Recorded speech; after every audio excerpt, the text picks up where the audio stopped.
Good evening. Surface tension बेटा हम last class में बात कर रहे थे। आज सरफेस टेंशन का एक बड़ा प्यारा सा एग्जांपल देखेंगे। आप सब ने इंसेक्ट्स को देखा होगा और वो वाटर के ऊपर बड़े आराम से फ्लोट करने लगते हैं। ठीक है, तो उसमें जो वाटर की सरफेस है उसका रोल होता है। और मैंने आपसे कहा था कि हर सरफेस एक रबर शीट की तरह होती है। तो अगर मैं आपको एक रबर शीट ऐसे करके दिखाऊं, मान लीजिए ये रबर शीट आपने ली हुई है और सपोज आप इसे प्रेस कर रहे हैं डाउनवर्ड डायरेक्शन में। इसको आप डाउनवर्ड डायरेक्शन में प्रेस करेंगे तो इसका शेप कुछ ऐसे करके चेंज होगा। तो ये आपको अपवर्ड डायरेक्शन में एक रिस्टोरिंग फोर्स देता है। सिमिलरली दूसरा केस क्या है, अगर आप इसे ऊपर की ओर खींचेंगे, जैसा हमने कब किया था, जब हमने कोई फ्रेम या कोई डिस्क डाल के ऊपर खींचने की कोशिश की थी, तब भी ये सरफेस इस पे रिस्टोरिंग फोर्स लगाएगी, बिल्कुल स्प्रिंग एक्शन की तरह ये होता है। ठीक है, तो इसी का एक एग्जांपल देखते हैं। पिक्चर मैंने ये देखिएगा, ये पिक्चर आपको दिखाई मैंने, ये इंसेक्ट के जो लेग्स हैं उनकी फोटो है। ठीक है, तो जब आपकी वाटर सरफेस पे ये लेग्स आते हैं, ये इस तरह से लेग्स आए, तो इस पे अगर आप फोर्स देखेंगे तो होता क्या है कि ये सरफेस, दो फोर्स आपको दिख रहे हैं, एफ एस टी लिखा हुआ, ये देखिए। तो कुछ सिचुएशन सरफेस की ऐसी बन जाती है और यहां पे आपका लेग कुछ इस फॉर्म में आ रहा है। ठीक है, तो एक फोर्स तो आपके पास इस डायरेक्शन में और एक फोर्स इस डायरेक्शन में, ये कौन लगा रहा है? ये वाटर की सरफेस लगा रही है, और जो आपके वेट को बैलेंस करती। ठीक है, तो इस तरह से ये ऑब्वियसली 4 लेग्स हैं या 5 लेग्स हैं या 8 लेग्स हैं, जितने भी लेग्स हैं, जितने भी आपके कांटेक्ट में हैं, उन सब पे एक फोर्स अपवर्ड डायरेक्शन में लगने लगता है, तो ये आपके वेट को बैलेंस कर लेता है। एक एग्जाम्पल और देख रहे हैं बेटा, ये आपकी needle floating on water, needle floating on water. हाँ, कुछ लोगों ने हो सकता है ना देखा हो। बेटा इसका मेथड क्या है कि आप एक ब्लॉटिंग पेपर लीजिए, ब्लॉटिंग पेपर के ऊपर नीडल रखिए और उस ब्लॉटिंग पेपर को आप वाटर सरफेस पे रख दीजिए। तो ब्लॉटिंग पेपर तो नीचे चला जाएगा, आपकी नीडल जो है वो फ्लोट होने लग जाएगी। प्लस ध्यान ये रखिएगा कि आपकी सरफेस जो है वो वाइब्रेट नहीं होनी चाहिए। ठीक है, यहां पर भी एग्जैक्टली सेम कॉन्सेप्ट है जो हमने अभी अभी आपको दिखाया था। अगर मैं इसका आपको साइड व्यू दिखाऊं तो आपको ये आपकी निडल दिख रही होगी और रेड कलर से मैं ये सरफेस आपको दिखा रहा हूं। ये कुछ सरफेस ना इस तरह से इस पे आएगी, ये वाटर सरफेस होगी। ठीक है, तो होगा क्या कि ये सरफेस टेंशन फोर्स अप्लाई करने लगेगी। ये जो सरफेस है ये एक फोर्स अप्लाई करने लगेगी और जो इसके वेट को बैलेंस कर लेगी। अगर ये वेट बैलेंस हो जाता है तो ये फ्लोट करेगी, और अगर सरफेस टेंशन से ये बैलेंस नहीं हो पा रहा है तो वो फ्लोट नहीं करेगी। तो आपने देखा होगा कई बार छोटे छोटे पीसेस इस तरह के रहते हैं जो वाटर में फ्लोट करते रहते हैं, मतलब वो पूरा अंदर भी नहीं जाते। तो उनके पीछे यही रीजन है कि वाटर सरफेस जो है वो एक रबर शीट की तरह बिहेव करती है, और ये रबर शीट जो होती है ये जब उस पर वेट लगेगा तो वो सरफेस अपना चेंज करती है और उस पर एक सरफेस टेंशन फोर्स लगने लगता है, जिसे हमने यहाँ पे एफ एस टी लिखा हुआ है दोनों ही केसेस में। तो ये कई बार आपको डायग्राम बेस्ड क्वेश्चंस इस पे मिल सकते हैं, इन्हें बना लीजिएगा, नोट कीजिए। तो बेटा बात कर रहे हैं excess pressure inside drop and bubble. अब ड्रॉप एंड बबल ये दोनों टर्म को समझना जरूरी है। ठीक है, तो सपोज मैंने आपके लिए एक स्फेरिकल बॉल, आप इसे एज्यूम कर सकते हैं। ठीक है, और अगर मैंने ये वाटर बॉल ले ली या कोई लिक्विड की बॉल ले ली, और ध्यान से समझिएगा बेटा। ठीक है, तो आपके पास बाहर जो है वो एयर है और ये अंदर ब्लू कलर से जो दिखाया हुआ है ये आपका लिक्विड है, और इसमें ये ब्लैक कलर की जो है ये आपकी सरफेस है। बात समझ में आई? तो हमेशा याद रखिएगा कि जो इसे आप क्या कहेंगे, इसे आप कहेंगे लिक्विड ड्रॉप। ड्रॉप में आपकी वन सरफेस होगी, सिंगल सरफेस, ठीक, जो आपकी लिक्विड और एयर को सेपरेट कर रही होगी। आप गैस भी कह सकते हैं, लिक्विड और गैस को सेपरेट कर रही होगी। ये बात समझ में आई? बिल्कुल। अगर मैं इसको 3D में आपको दिखाऊं तो ये कुछ इस तरह से बन रहा होगा। क्लियर है? अच्छा, अब देखिए इसका बिल्कुल रिवर्स केस ले रहे हैं। ये तो हमने ड्रॉप ले ली। अब फिर से हमने एक आपको स्फीयर दिखाया है। अब की हमने बाहर जो है वो लिक्विड ले लिया इसके, ये हमने लिक्विड लिया हुआ है और अंदर जो है वो एयर है या गैस है। तो ये आपका क्या बन जाएगा?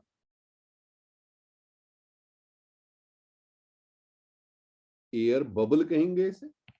फाइन। तो ये हमारे पास आ गया एयर बबल।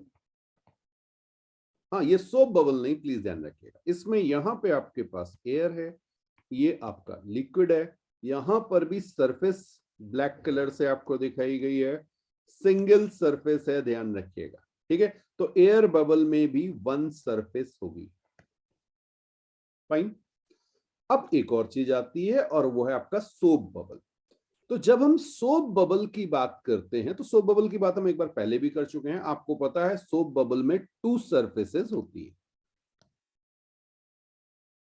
अब बेटा सोप बबल की अगर हम बात करें तो ध्यान रखिएगा, आपके पास बिल्कुल आउटर में एयर होगी, इसके अंदर भी एयर होगी और इसके बीच में भी एयर होगी। ठीक है, और ये ब्लैक कलर से जो दो आपको दिखाई हुई हैं, ये दो शेल आप इससे समझ सकते हैं, ये आपकी सरफेसेस होंगी। तो अब ध्यान रखिएगा, जो आपका सोप बबल होता है, सोप बबल की फॉर्मेशन भी मैंने आपको बताई थी। तो सोप बबल जो होता है उसमें टू सरफेसेस होती हैं। फाइन, ये सोप की सरफेस होंगी, तो उससे आपको प्रॉब्लम नहीं है। आपको बस ये ध्यान रखना है कि कितनी सरफेस होंगी। ठीक है, चलिए, बहुत इंटरेस्टिंग सी चीज हमारी हो चुकी है।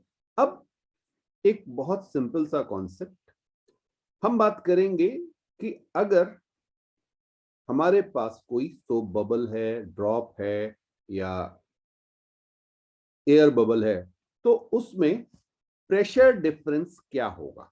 इसी को आप कहते हैं एक्सेस प्रेशर। तो जरा इसको समझने की कोशिश करते हैं। ये हमारे पास सपोज अभी मैं ओके ड्रॉप ले लेते हैं, ड्रॉप ले ले रहा हूं।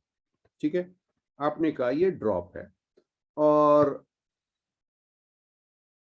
इस ड्रॉप में जरा सी समझिएगा बेटा, जब आप सरफेस की बात करेंगे, ठीक है, तो सरफेस को मैं इसको आपको हाफ कट करके दिखा रहा हूं।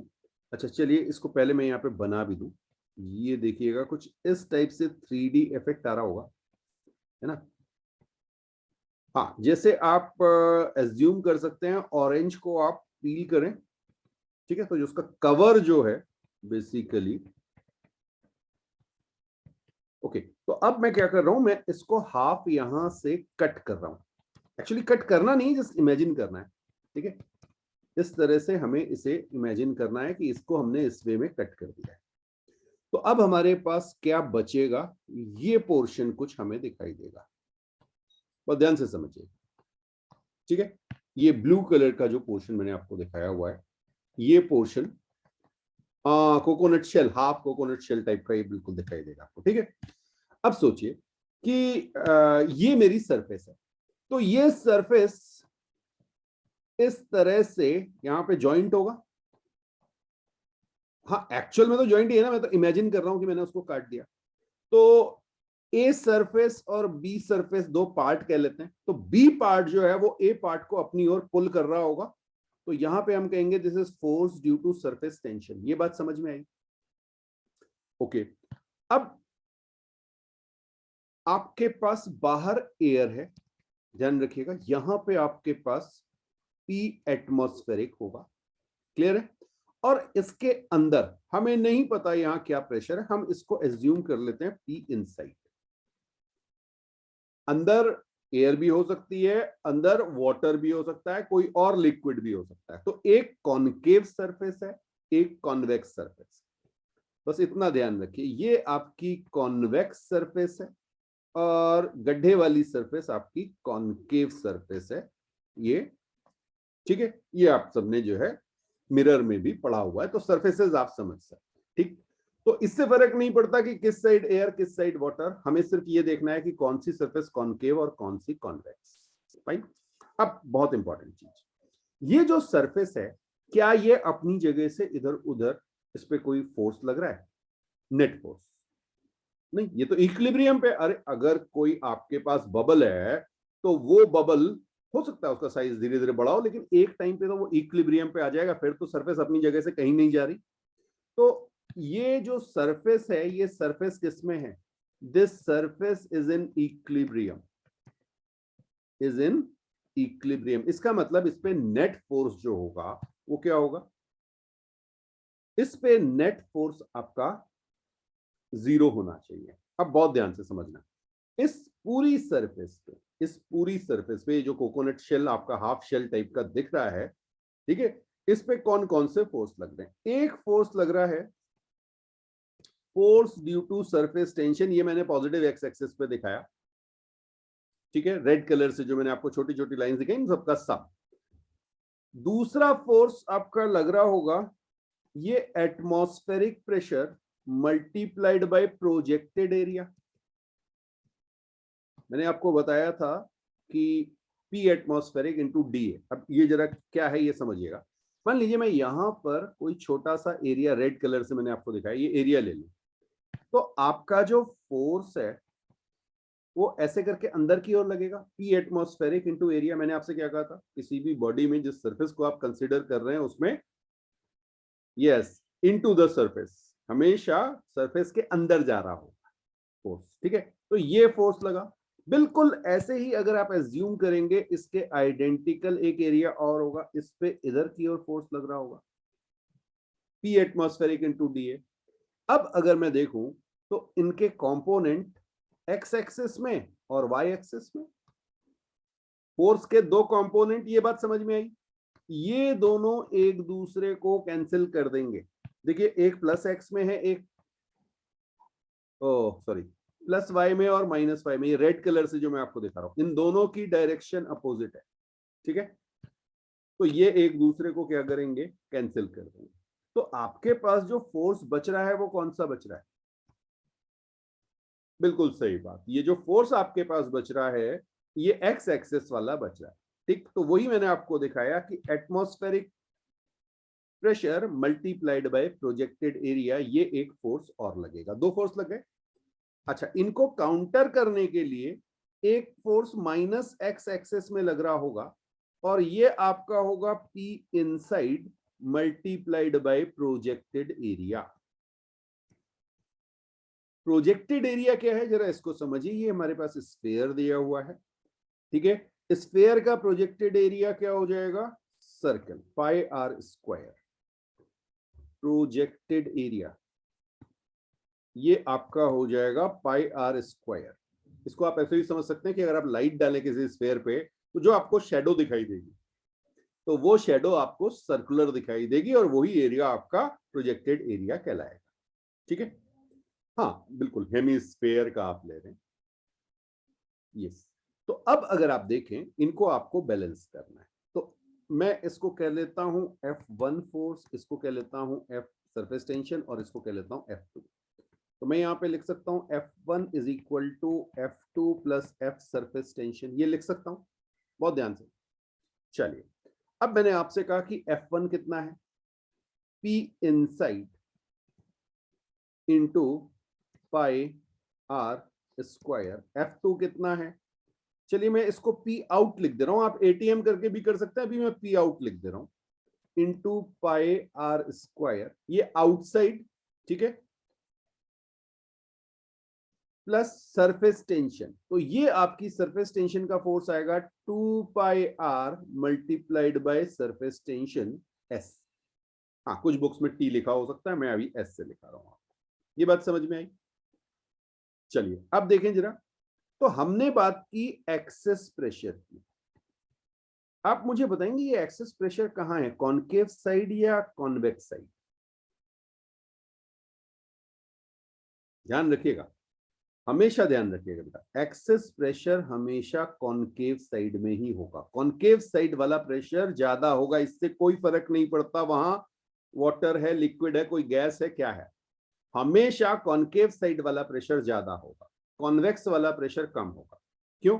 बिकॉज वो सरफेस जो बनी उसका सरफेस टेंशन वाला फोर्स जो है वो ऐड हो रहा होगा कॉन्वेक्स साइड वाले फोर्स पे। ये देखिए यहां पे मैं लिख भी देता हूं, ये मेरा फोर्स है कॉनकेव साइड, ये मेरा फोर्स है कॉन्वेक्स साइड, और ये मेरे पास सरफेस टेंशन का फोर्स है। बात समझ में आई? ओके, तो मैं यहां पे कह सकता हूं कि P इनसाइड, या जिसे हमने क्या कहा है concave side, is greater than P out, that is convex. इसको ध्यान रखिएगा हमेशा।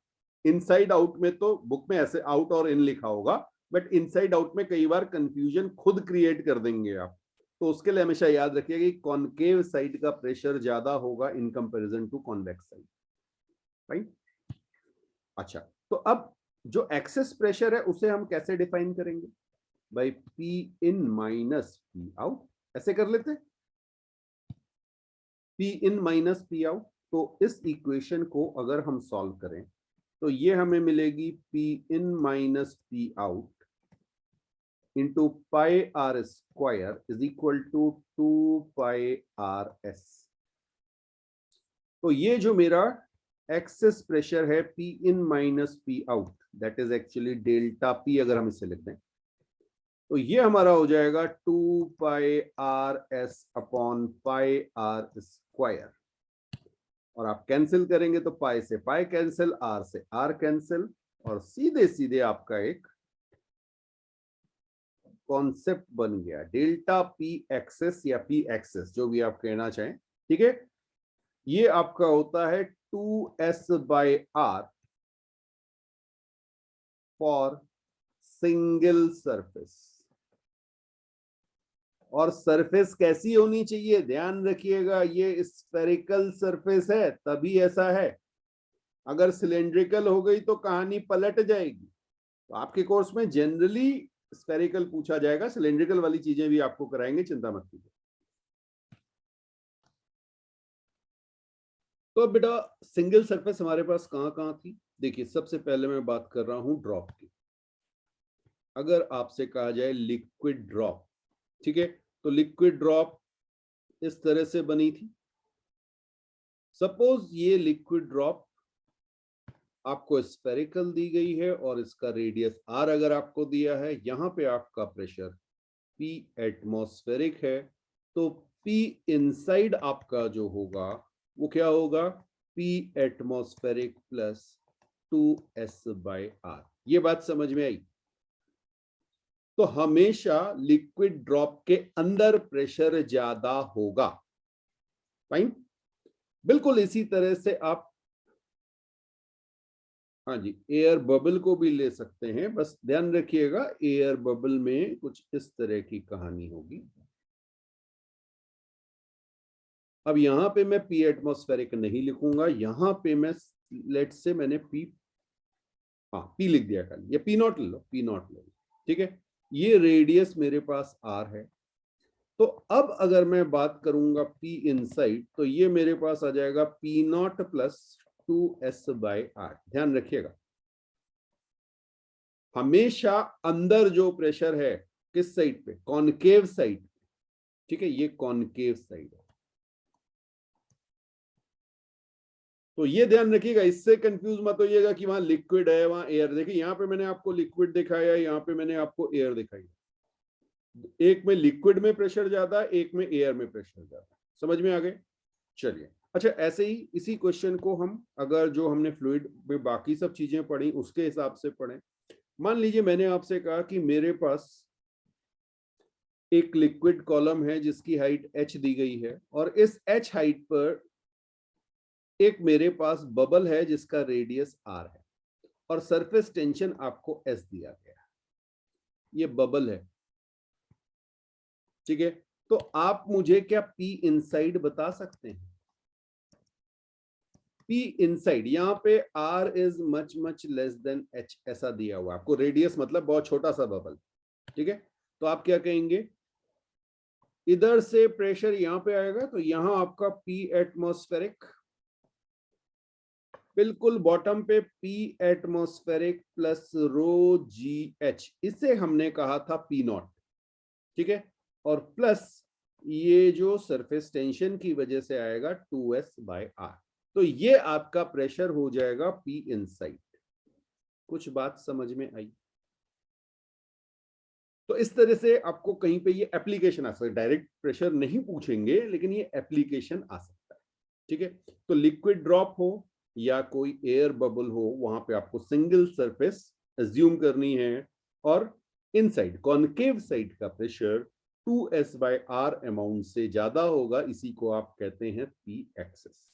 फाइन, चलिए, तो ये चीज हमें क्लियर हुई। अब बेटा बात करेंगे excess pressure in a soap bubble. लिख लीजिएगा, excess pressure in a soap bubble. अब आपको पता है कि सोप बबल में आपके पास दो सरफेसेस होती है, ठीक है। तो चलिए देखें अगर बन जाए तो। ओके, नहीं बना।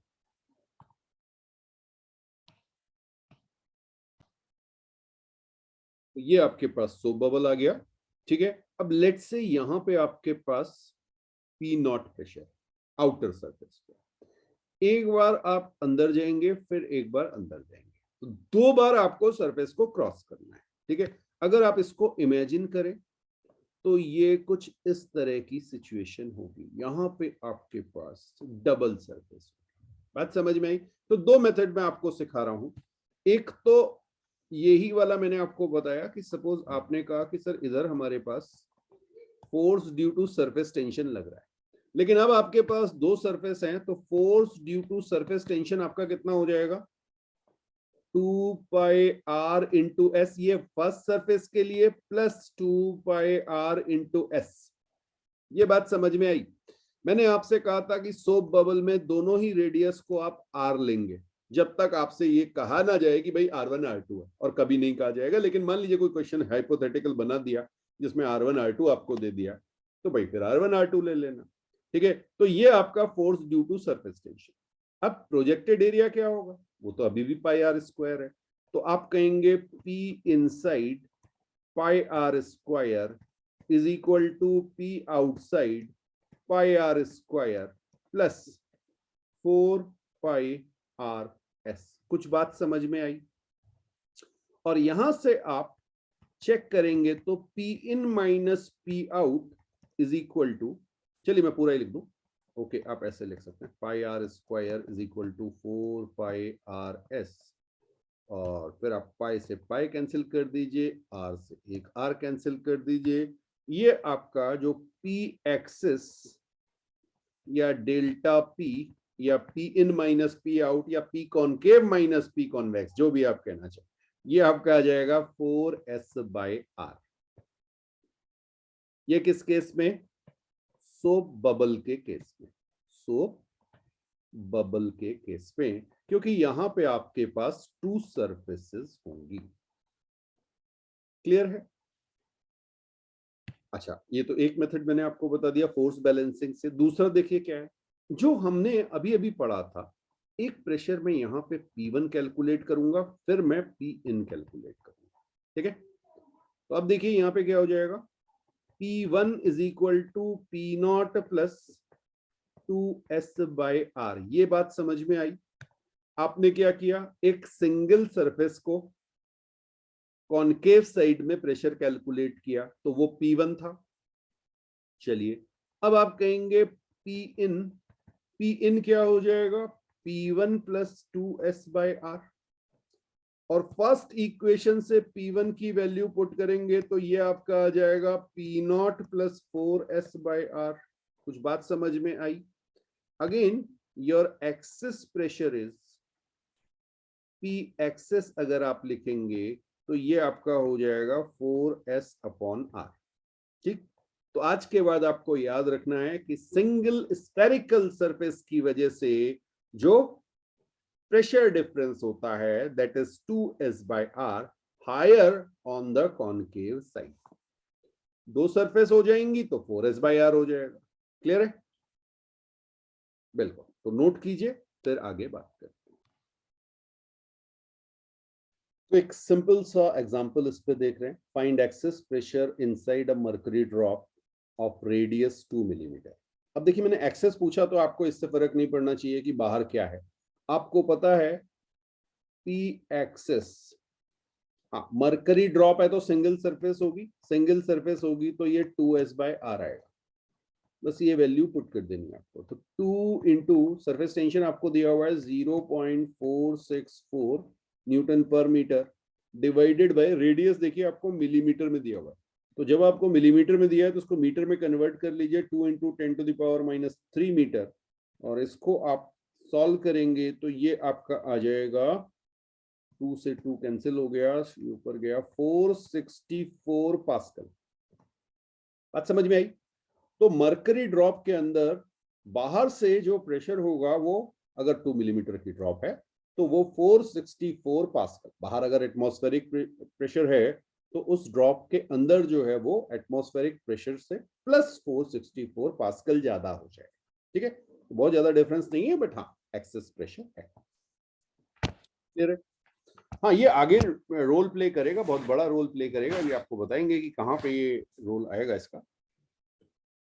अच्छा, एक इसी तरह से और एग्जांपल देख लेते हैं। फाइंड एक्सेस प्रेशर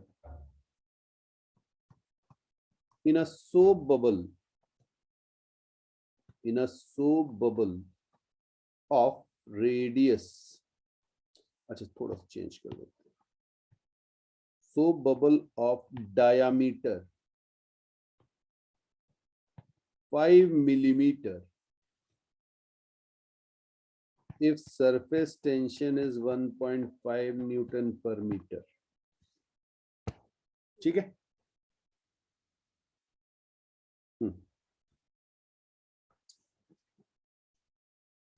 ये आपको बताना है। Find excess pressure in soap bubble of diameter 5 millimetre, surface tension आपको 1.5 न्यूटन पर मीटर दिया हुआ।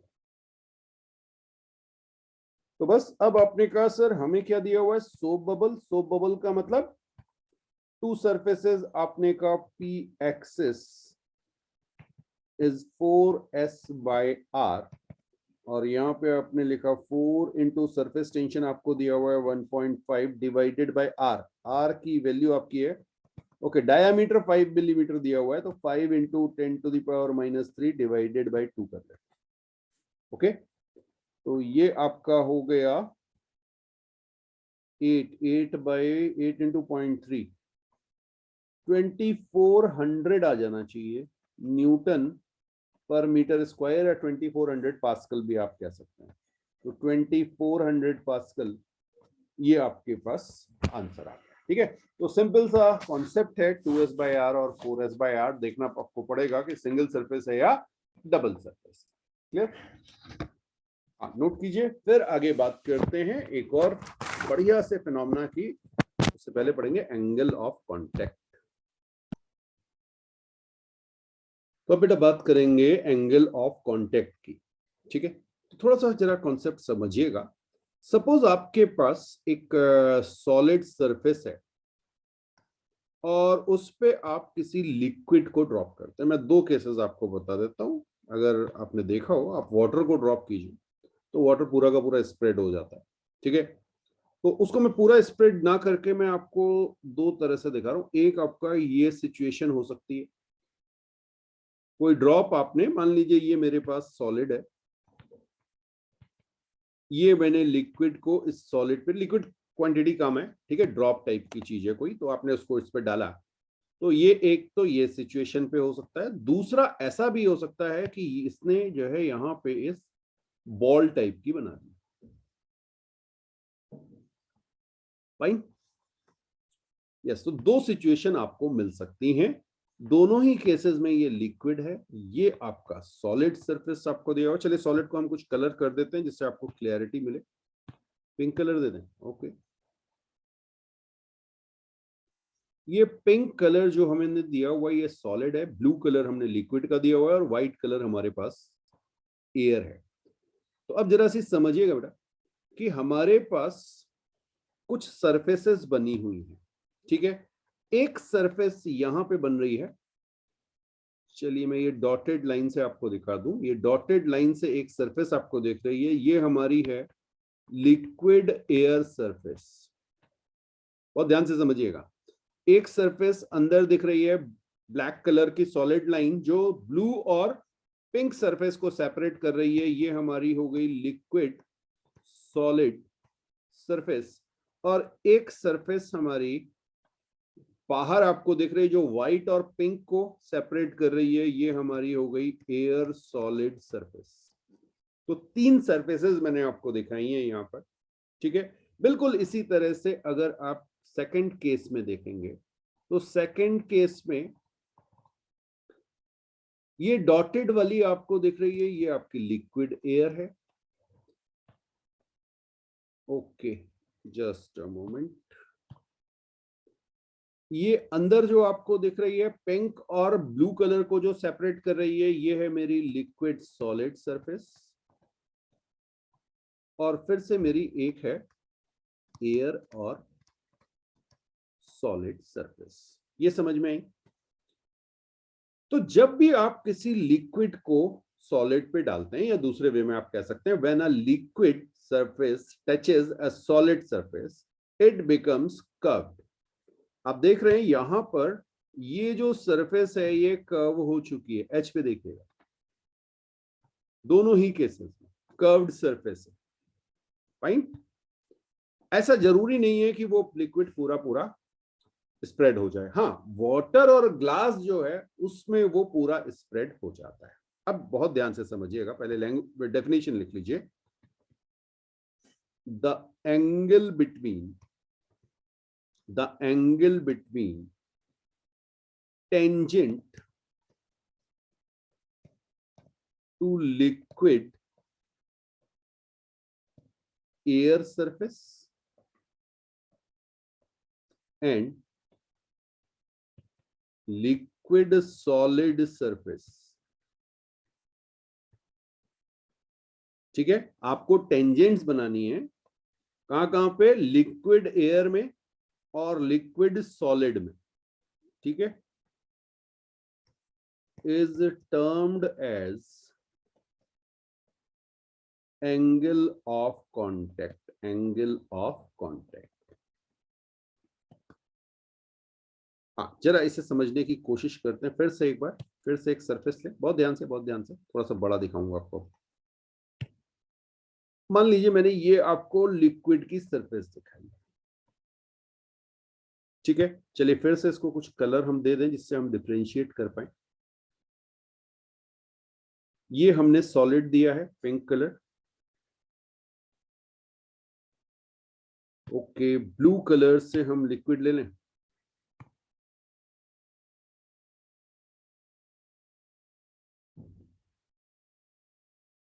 ब्लू कलर से हमने लिक्विड ले लिया, ठीक है। ओके, थोड़ा और इनलार्ज कर लेते हैं। अब बेटा समझिएगा, जहां पर सॉलिड लिक्विड और एयर तीनों मिल रहे हैं, ये वो पॉइंट है, रेड कलर से मैंने ये पॉइंट आपको दिखाया हुआ है। यहां पर आपको टेंजेंट ड्रॉ करनी है किस सरफेस पे, लिक्विड एयर सरफेस पे। ये मैंने टेंजेंट ड्रॉ की। और दूसरी मुझे ड्रॉ करनी है लिक्विड सॉलिड। तो लिक्विड सॉलिड वाली तो ये रही है ना, वो तो स्ट्रेट है, तो वो आपकी वैसे भी रेड लाइन भी ऐसी दिखेगी। इन दोनों के बीच का जो एंगल है, यही एंगल आपका क्या कहलाएगा, एंगल ऑफ कांटेक्ट या कांटेक्ट एंगल, ठीक है। तो theta is known as angle of contact. ध्यान रखना कौन कौन सी सरफेस है, लिक्विड एयर और लिक्विड सॉलिड, इन पे आपको टेंजेंट ड्रॉ करनी है किस पॉइंट से, जहां पर 3 फेजेस लिक्विड सॉलिड और एयर तीनों टच पे आ रहे हैं, ठीक है। तो ये आपका थीटा कैसा हो गया यहां पे, acute. Theta less than 90 degree, ये आपको दिख रहा है। ये समझ में आया? ओके, अब दूसरा केस लेते हैं, दूसरा केस लेते हैं। फिर से हमने आपको सरफेस दिखाई, चलिए, यहाँ पे हमने आपसे कहा कि अब हमारा लिक्विड कुछ इस टाइप की सिचुएशन पे है। हाँ जी, हाँ जी, चिंता मत कीजिए, अभी दिखा रहा हूँ मैं आपको। और पहले सॉलिड बना लें जिससे आप इसे डिफरेंशिएट कर पाए। ये हमारा पिंक कलर से सॉलिड, ठीक है। सबसे पहले तीनों जहां पे ज्वाइन हो रहे हैं, तीनों सरफेसेस जहां पे हैं, तीनों फेजेस जहां पे हैं, लिक्विड, एयर और सॉलिड, ये पॉइंट आया। ओके, अब यहाँ पे आपको टेंजेंट बनानी है, किस पे? लिक्विड एयर पे। ये बात समझ में, रेड कलर से आपको दिखा रहा हूं, ये बनी। और लिक्विड सॉलिड तो अंदर जा रही है। हाँ, लिक्विड सॉलिड का ध्यान रखना था, लिक्विड सॉलिड यहाँ पे ये आई। अब अगर आप देखेंगे तो आपके पास ये एंगल बना थीटा, और ये थीटा जो है ये इस केस में ऑब्ट्यूज एंगल है। हाँ, इसका रोल है थीटा ग्रेटर देन 90 डिग्री, आप कह सकते हैं। क्लियर? तो नोट कीजिए, फिर इस पे आगे बात करते हैं। अब यहाँ पे आप देखेंगे बेटा, तो आपको 3 केसेस दिखाए हुए हैं, फिर से आप क्लियरली देख सकते हैं। ब्लू कलर से आपको लिक्विड और ये ग्रे कलर से आपको सॉलिड दिखाया गया है, ठीक है। हाँ, और ये आपका लिक्विड है। तो यहाँ पे आपको एंगल दिखाए गए हैं, एक जगह 0 डिग्री है, एक जगह 45 डिग्री है, एक जगह 95 डिग्री, ठीक। ये 0 डिग्री जो है ये बहुत इंपॉर्टेंट है बेटा, ये जनरली आपका होता है ग्लास एंड वाटर के बीच का एंगल। इसीलिए जब आप वाटर को ग्लास के ऊपर पोर करते हैं तो वो पूरा का पूरा स्प्रेड हो जाता है, और इसको कहते हैं कंप्लीट वेटिंग, ठीक है, बिल्कुल। और 45 डिग्री या इससे लेस अगर एंगल है तो इसको आप कहते हैं गुड वेटिंग। ये सरफेस को भिगाता है, गीला करेगा, ठीक है। और ये अगर आपका ऑब्ट्यूज एंगल आ गया तो ये आपका बैड वेटिंग कहलाता है। तो आपने कई बार देखा होगा जब आपके हाथ में ऑयल लगा हो और आप उसमें वाटर डालें तो वाटर एक ड्रॉप के फॉर्म में आ जाती है, ठीक है। या कई बार मॉर्निंग में आपने कुछ लीव्स ऐसी देखी होंगी, अगर आप मॉर्निंग वॉक पे जाते हैं तो कुछ लीव्स इस तरह की आपने देखी होंगी जिनके ऊपर वाटर जो है वो ड्रॉप के फॉर्म में होती है। देखा ऐसे? हाँ, कुछ तो लीव्स आपको ऐसी मिलेंगी जो पूरी की तरह से वेट होंगी, और कुछ लीव्स ऐसी मिलेंगी जिनमें ड्रॉपलेट्स बनी होंगी। बिल्कुल सही बात है आपकी। तो ये आपको वाटर की इस तरह से ड्रॉपलेट दिख रही है। तो उनके पीछे रीजन यही है कि जो आपका सरफेस टेंशन है, अब क्या है वो अभी आगे समझ रहे हैं, बट किसी भी सरफेस का लिक्विड से वेट होना इस चीज पे डिपेंड करेगा, सॉलिड सरफेस का लिक्विड से वेट होना इस पे डिपेंड करेगा कि उनके बीच का एंगल ऑफ कांटेक्ट क्या है, ठीक है। इसका मतलब ये बहुत इंपॉर्टेंट चीज होगी, ठीक। तो आप यहां लिख सकते हैं theta determines weather liquid will spread on the solid surface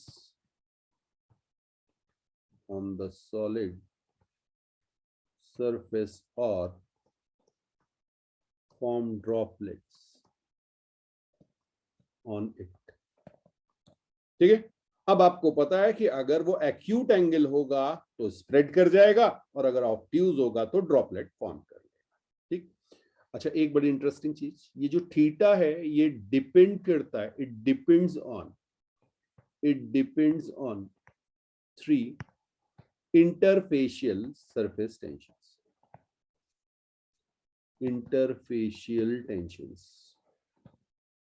अब ये इंटरफेशियल टेंशन क्या है, चलिए मैं एक एग्जांपल इस पे ले लूं। ये वाला केस लेते हैं, चलिए। अच्छा, इस पे 45 दिया, चलिए मैं थीटा बना देता हूँ, यहाँ पे बना लेते हैं, डायग्राम बना लेते हैं, कोई बात नहीं। हाँ जी, ओके। ये मैंने लिक्विड लिया है, ये मेरे पास सॉलिड है, और यहां मेरे पास एयर है। क्लियर? अच्छा, एक ना ये जो जंक्शन है, जहां पे जंक्शन है, यहाँ पे एक छोटा सा डीएल लेंथ एज्यूम करो, ठीक। हाँ, ये तीनों सरफेस यहाँ पे आएंगी, तो डीएल तीनों की हमने मान ली। अब इन तीनों सरफेसेस से क्या होगा, इस पे फोर्स लग रहा होगा, बहुत ध्यान से समझना। एक फोर्स इस डायरेक्शन में लगेगा, हाँ, एक फोर्स इस डायरेक्शन में लगेगा, ये एंगल ऑफ कांटेक्ट है थीटा। एक फोर्स इस डायरेक्शन में लगेगा और एक फोर्स इस डायरेक्शन में लगेगा। जरा ध्यान से समझिएगा, हमने आपसे क्या कहा था, सरफेस जहां पे भी कांटेक्ट में आती है, सरफेस टेंशन, उस पर एक फोर्स लगाता है। तो ये वाला फोर्स जो है, ये क्या है, एयर लिक्विड, ये मेरा है सॉलिड लिक्विड, और ये फोर्स है एयर सॉलिड। कुछ बात समझ में आई? तो ये जो फोर्सेस आपके लग रहे हैं, सॉलिड एयर, हाँ, सॉलिड एयर, सॉलिड लिक्विड और एयर लिक्विड सरफेसेस की वजह से ये फोर्स हॉरिजॉन्टली, ये सरफेस हॉरिजॉन्टली इक्विलिब्रियम में है।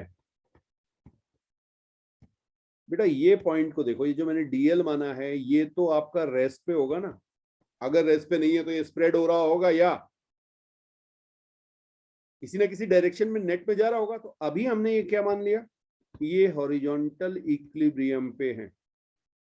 हॉरिजॉन्टल इक्विलिब्रियम मतलब ये सरफेस रुक चुकी है, हॉरिजॉन्टली मूव नहीं कर रही है। तो आप क्या कहेंगे इस केस में, F A S is equal to F S L plus F A L cos theta. कुछ बात समझ में आई?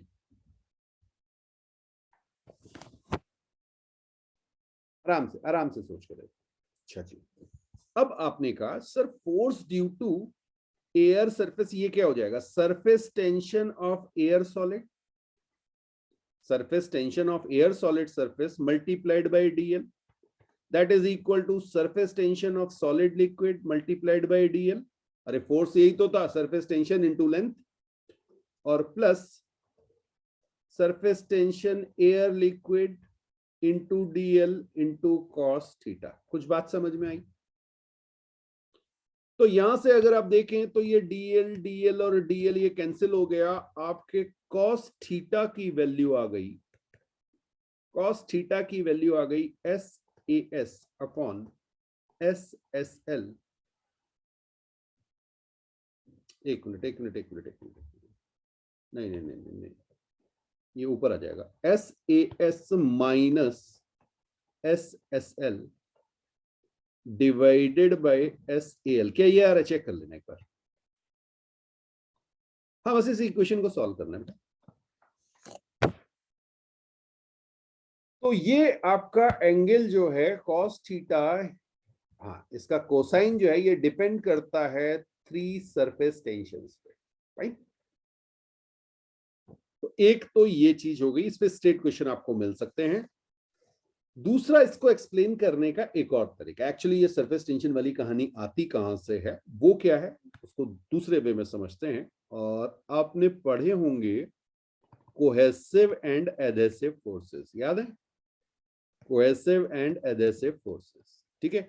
तो कोहेसिव फोर्सेस कौन से होते थे, forces between the molecules of same material. और एडहेसिव कौन से होते थे, जो डिफरेंट डिफरेंट पे लगते थे, फाइन। तो उससे भी मैं आपको इसको समझाने की कोशिश करता हूं कि एक्यूट एंगल बनेगा या ऑब्ट्यूज एंगल बनेगा। पहले इसको आप नोट कर लीजिए, फिर एक और वे में इसको समझते हैं।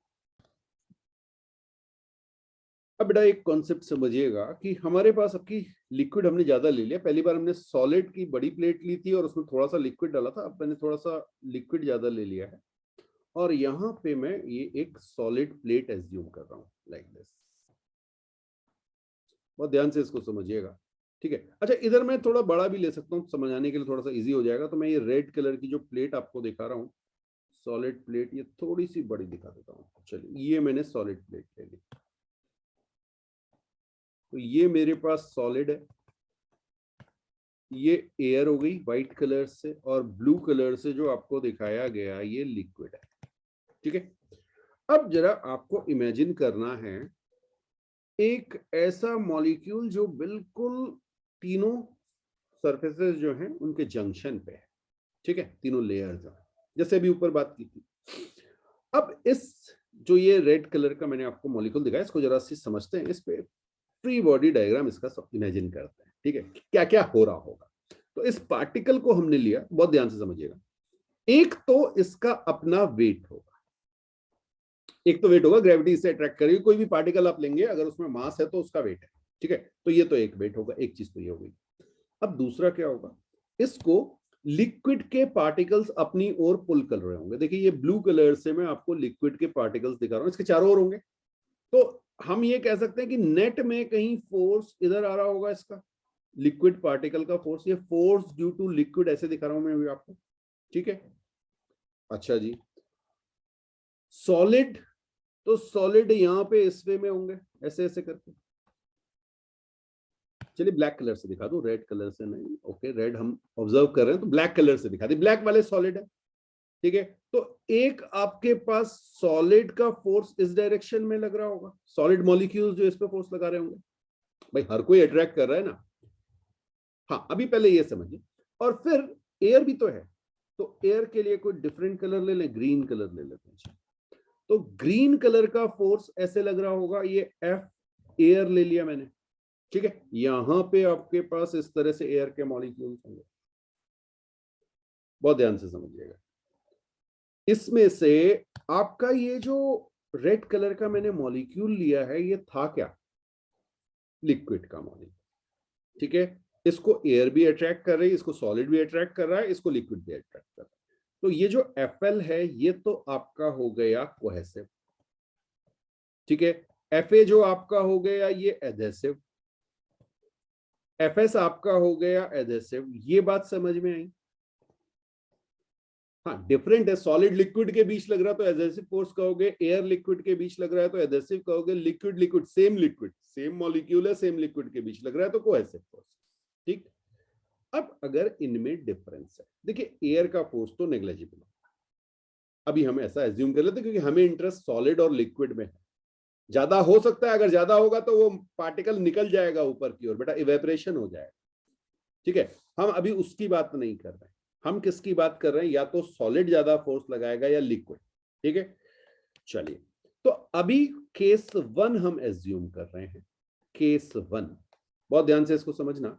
मैंने एज्यूम किया कि भाई मेरा जो सॉलिड वाला फोर्स है वो बहुत ज्यादा है in comparison to weight, weight एक पार्टिकल है, बहुत कम वेट होगा, और जो लिक्विड का फोर्स है वो, और एयर का तो नेग्लिजिबल ही मानना। बात समझ में आई। अगर ऐसे फोर्सेस लग रहे हैं तो नेट फोर्स किधर जाएगा,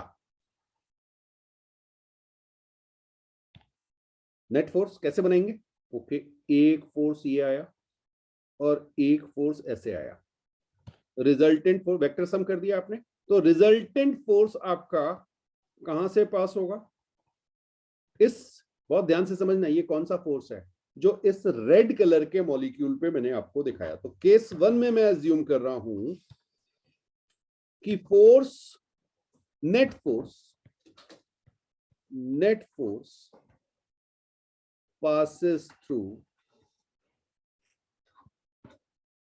solid plate, ठीक है। या आप कह सकते हैं डायरेक्टेड टू सॉलिड प्लेट। तो इस तरह से कुछ हमारे पास एफ नेट आ गया, ये बात समझ में आई बेटा। अब एक और कहानी थी, हमने जब देखा था कि हमारे पास कोई भी फोर्स होता था तो वो सरफेस के परपेंडिकुलर होता था। तो नेट फोर्स अगर इस डायरेक्शन में लग रहा है तो हमारी जो सरफेस है उसको परपेंडिकुलर होना पड़ेगा। तो आप यहां पे लिख सकते हैं surface should be perpendicular to net force. कौन सी सरफेस जो चेंज हो सकती है, चेंज कौन हो सकती है, लिक्विड एयर वाली चेंज हो सकती है यार, सॉलिड अपना शेप थोड़ी चेंज कर ले। तो लिक्विड एयर वाली सरफेस परपेंडिकुलर होना है इस लाइन के, ये क्या करेगी, देखो रेड कलर से वहां पे दिखा रहा हूं, ये सरफेस इस तरह से कुछ चेंज हो जाएगी। बात समझ में आई। अब अगर आप इस फोर्स को देखें, ये मॉलिक्यूल यहां पे है तो ये आपका परपेंडिकुलर 90 डिग्री पे इसके साथ हो जाए, ठीक। हाँ, अभी अभी अभी कहानी खत्म नहीं हुई, और देखें और देखें। अब बेटा अगर आप देखोगे तो एक आपके पास लाइन ये रही सॉलिड लिक्विड, और एक आपके पास है लिक्विड एयर। आपका एंगल थीटा कैसा हो गया? एक्यूट। बात समझ में आई? तो सरफेस क्या करती है? सरफेस अपने को कर्व्ड कर लेती है, because adhesive forces are more than cohesive forces. ठीक है, तो एडेसिव फोर्सेस ज्यादा होंगे, सॉलिड के फोर्सेस ज्यादा हैं, तो सॉलिड पे वो लिक्विड चिपकने लगेगा, उसे वेट करने लगेगा। बात समझ में आ गई? बहुत बढ़िया। अब जरा इसका रिवर्स केस देखिए। तो केस 1 में हमने बात की थी जब हमारे पास एडहेसिव फोर्सेस सॉलिड और लिक्विड के बीच का फोर्स ज्यादा था। अब हम बात करेंगे जब हमारे कोहेसिव फोर्सेस ज्यादा होंगे। कोहेसिव फोर्सेस मतलब लिक्विड लिक्विड के बीच का अट्रैक्शन ज्यादा होगा। ठीक है, तो अब लिक्विड लिक्विड के बीच का अट्रैक्शन मैं आपको बड़ा दिखा देता हूं, और सॉलिड वाला मैंने छोटा कर दिया, और एयर वाला तो छोटा था ही, वेट भी छोटा सा था। ठीक है, तो अब अगर आप देखेंगे तो रिजल्टेंट जो है आपका नेट रिजल्टेंट वो किधर आएगा? बिल्कुल इसमें ये फोर्सेस ऐड कर दीजिए। देखिए छोटा सा यहाँ ऐड करेंगे, इसको डाउनवर्ड ऐड करेंगे, इस तरह से आप बहुत सारे फोर्सेस ऐड करेंगे तो रिजल्टेंट फोर्स आपका टुवर्ड्स लिक्विड आ जाएगा। ठीक है, तो फिर से मैं आपको वो मॉलिक्यूल दिखा रहा हूं जिसपे हम फोर्सेस की बात कर रहे हैं। आपकी इस पे जो रिजल्टेंट फोर्स है वो लिक्विड से पास हो रहा है। ठीक है, सो आप यहां लिख सकते हैं net force passes through liquid. Net force passes through liquid. अब फिर से वही बात आई कि अगर ये फोर्स नेट फोर्स जो है वो लिक्विड से पास हो रहा है, तो ये जो सरफेस आपको दिख रही है, कौन सी सरफेस देखिएगा, मैं डॉटेड लाइन से आपको दिखा रहा हूं, ये वाली सरफेस। कौन सी सरफेस है ये? Liquid air surface. ये लिक्विड एयर सरफेस को इस फोर्स के परपेंडिकुलर होना पड़ेगा। तो ये क्या करती है? ये अपने शेप को चेंज कर लेती है लाइक दिस। कुछ बात समझ में आई? तो यहां पे आप देखेंगे ये जो लिक्विड है ये यहां से गायब होता है, और ये आपका मॉलिक्यूल जो है इस पे फोर्स लगने की वजह से ये अपने शेप को वापस कर्व कर लेती है। अब फिर से ध्यान दें, अगर मैं इस पे टेंजेंट खींचूं, एक टेंजेंट ये बनी, ये कौन सी है? लिक्विड एयर वाली सरफेस पे टेंजेंट, और एक मेरी डाउनवर्ड डायरेक्शन में टेंजेंट बनी। अब अगर आप एंगल देखेंगे तो एंगल आपका ऑब्ट्यूज बन गया। तो ऑब्ट्यूज एंगल कब बनता है? जब हमारे कोहेसिव फोर्सेस ज्यादा होते हैं, कोहेसिव फोर्सेस मोर। ठीक है, कोहेसिव फोर्सेस किन की बात कर रहे हैं? हम लिक्विड की बात कर रहे हैं, फ्लूइड पढ़ रहे हैं। ठीक है, तो लिक्विड पे जब कोहेसिव फोर्सेस ज्यादा होंगे तो वो कोहेसिव मतलब उनके बीच के फोर्सेस, तो लिक्विड अपने को सेपरेट नहीं करना चाहेगा, वो पार्टिकल अपने पास पास रहेंगे, तो सॉलिड से जाके नहीं चिपकेंगे। फाइन, तो सॉलिड पे अगर आप उसको डालेंगे भी तो वो क्या करेंगे? एक ड्रॉप फॉर्म कर लेंगे, बॉल टाइप बना लेंगे। क्लियर है? तो एक चीज हमें समझ में आई कि अगर हम कोई भी लिक्विड लें और उसको हम सरफेस के साथ, किसी सॉलिड सरफेस के साथ कांटेक्ट में लाएं, और वहां पर एयर भी है, तो हमारे पास दो टाइप की सिचुएशन हो सकती हैं। या तो हमारे कोहेसिव फोर्सेस ज्यादा होंगे या हमारे एडेसिव फोर्सेस ज्यादा होंगे। तो या तो हमारा कांटेक्ट एंगल एक्यूट होगा या ऑब्ट्यूज होगा, और ये डिपेंड करेगा हमारे सरफेस टेंशन या कोहेसिव एडेसिव फोर्सेस पर। क्लियर? अच्छा, ये तो मैंने आपको बड़ी प्लेट दिखाई थी। अब जरा सी इमेजिन कीजिएगा, अगर मैं आपसे कहूं कि मेरे पास एक बहुत छोटी सी ट्यूब है, बहुत छोटी सी ट्यूब है, और इसमें कोई लिक्विड है। अभी मैं ये लिक्विड आपको बता रहा हूं जो क्या करेगा? एक्यूट एंगल फॉर्म करेगा सपोज। ठीक है, तो अगर ये एक्यूट एंगल फॉर्म करेगा तो होगा क्या? बहुत ध्यान से समझना बेटा, ये यहां पे इस तरह से उठेगा। अब ये मैं आपको 2D में दिखा रहा हूं, बट अगर आप इसे 3D में देखेंगे तो 3D में आपको ये हर जगह से इस तरह से उठा हुआ दिखेगा। कुछ बात समझ में आ रही है? तो एक आपकी कटोरी सी बन जाएगी, हाँ, ये सरफेस आपकी हो गई कॉनकेव और ये वाली सरफेस आपकी हो गई कॉन्वेक्स। कुछ बात समझ में आई? बहुत ध्यान से समझना बेटा। यहां पे आपके पास अगर ये ऊपर से ओपन है तो यहां पे आपके पास है पी एटमॉस्फेरिक एयर, है ना, एयर है यहाँ पे, तो पी एटमॉस्फेरिक। कुछ बात समझ में आ रही है? अच्छा जी। और एक और इंटरेस्टिंग चीज देखें, अगर ऑब्ट्यूज बनेगा तो क्या होगा? मान लीजिए ये लिक्विड ऐसा है। ऑब्ट्यूज वाला बता दूं आपको कि बेटा जो मरकरी होता है ना, हाँ मरकरी जो है वो वाला लिक्विड आपको दिखा रहा हूं। ये मेरे पास लिक्विड है, अब ऑब्ट्यूज एंगल बन रहा है। ऑब्ट्यूज एंगल अगर बनेगा तो ये सरफेस कुछ ऐसे उठेगी, 2D में तो ये दिख रही होगी, लेकिन अगर आप इसे 3D में देखेंगे तो ये सरफेस कुछ ऐसे बन रही होगी, हर तरफ से उठ रही होगी, क्लोज है बिल्कुल। ओके, तो ये कुछ ऐसी सरफेस आपको मिलेगी। बात समझ में आ रही है नहीं आ रही? बहुत बढ़िया। अब देखो यहां कहीं पे अगर आप देखोगे तो ये एक इस तरह से स्फेयर का पार्ट होगा, ये इसका सेंटर, ये भी एक स्फेयर का पार्ट होगा जिसका सेंटर यहां पे आएगा। क्लियर है? दो चीजें हैं इंपॉर्टेंट, एक तो है हमारे पास ये वाला रेडियस, ये देखना, ये बेटा ये एक ये बन रहा है, ये है हमारी, इसको मैं ए कह रहा हूं अभी। What is a?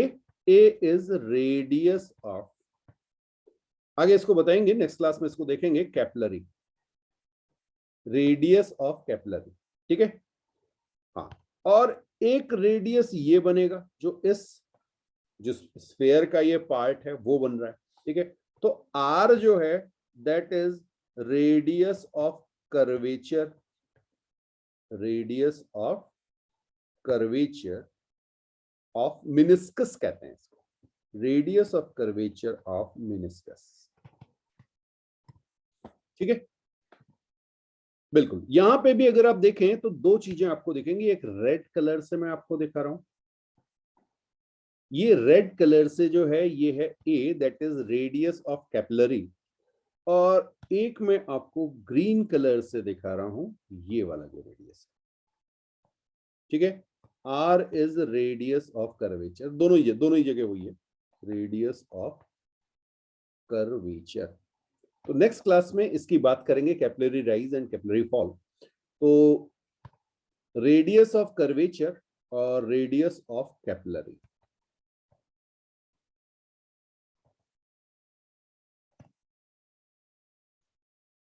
तो हमने आपसे कहा कि भाई हुआ क्या था, अगर हम सॉलिड और लिक्विड दोनों को कांटेक्ट में लाएंगे तो दोनों की सरफेस कर्व्ड होंगी।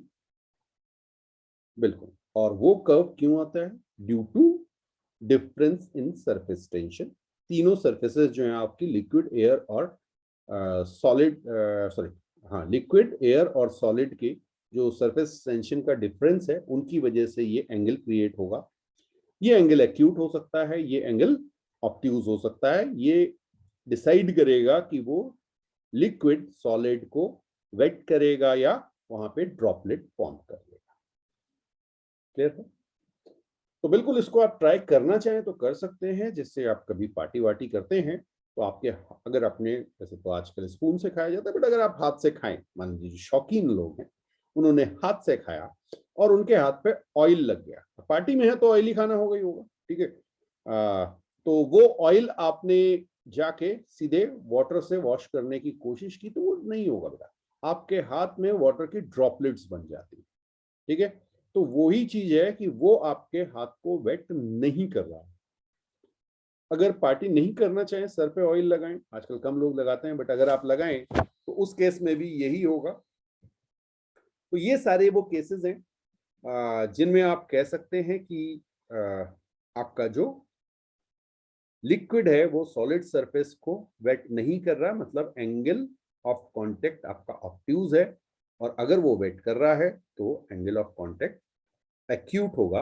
और एक आपको हमेशा याद रखना है, ग्लास और वाटर, तो angle of contact for glass and water is 0 degree C. ठीक है? ये मैंने आपको बताया, ये केस हमारा मरकरी का होता है जिसमें ऑब्ट्यूज एंगल बनता है, इसको याद रखिएगा। या आप वैक्स वाटर को भी याद कर सकते हैं, ठीक।